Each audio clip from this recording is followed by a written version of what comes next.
Government ये कहती है कि आप एहतजाज नहीं कर सकते हो। यूनियनिज्म में तो एहतजाज की इजाज़त ही होती है, और अगर वो कहते हैं कि आप प्रोटेस्ट नहीं कर सकते हो तो कम से कम फिर वो एम्प्लॉयज़ को बताएं कि जो उनके जेन्युइन डिमांड्स हैं उनको हल करने का क्या तरीका है। बाकी सर्विस कंडक्ट रूल्स तो हर किसी मुलाजिम पे लावी होते हैं, और वैसे भी मुलाजिम कभी अपनी मर्जी से सर्विस कंडक्ट रूल्स के खिलाफ जो है कार्रवाई नहीं करता। जब करते हैं तो कोई जेन्युइन उनकी ग्रीवियंस होती है, उनकी डिमांड्स होते हैं। इस गवर्नमेंट का तो किसी के साथ तालमेल है नहीं, और जहाँ तक सुनने में आया है मुलाजमों के साथ भी नहीं है। तो मुझे लगता है कम से कम मुलाजमों के लीडरों के साथ बैठ के कोई मशवरा होना चाहिए कि ठीक है ना, प्रोटेस्ट नहीं तो फिर कौन सा ऐसा तरीका है जिसके तहत मुलाजिम जो हैं अपनी बात हुकूमरान तक पहुंचा सके।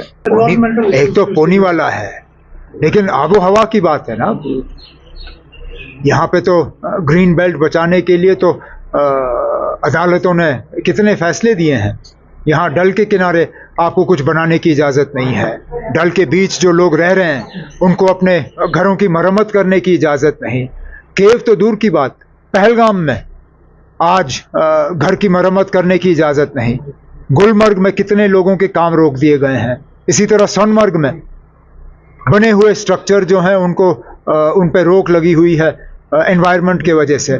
तो मुझे ये बताइए ना, अब अगर के डल का बचाव करना है, अगर गुलमर्ग को बचाना है, पहलगाम को बचाना है, सोनमर्ग को बचाना है, तो क्या अमरनाथ गुफा के पास क्या वहाँ एनवायरनमेंट को बचाना हमारी जिम्मेदारी नहीं बनती है? और सालों साल से यात्रा चलती आई है। आज गाड़ी लेने की क्या ज़रूरत है?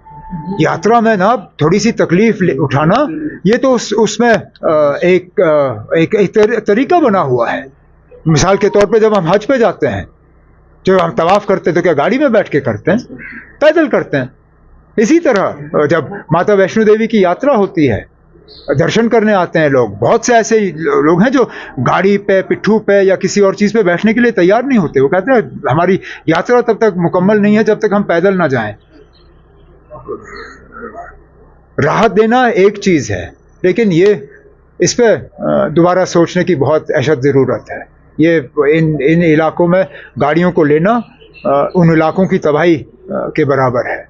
बाकी यात्रा और यात्री हमारे कंधों पे, जब से ये यात्रा शुरू हुई है कश्मीर के लोगों ने अपने कंधों पे इन यात्रियों को उठा के गुफा पे ले गए हैं।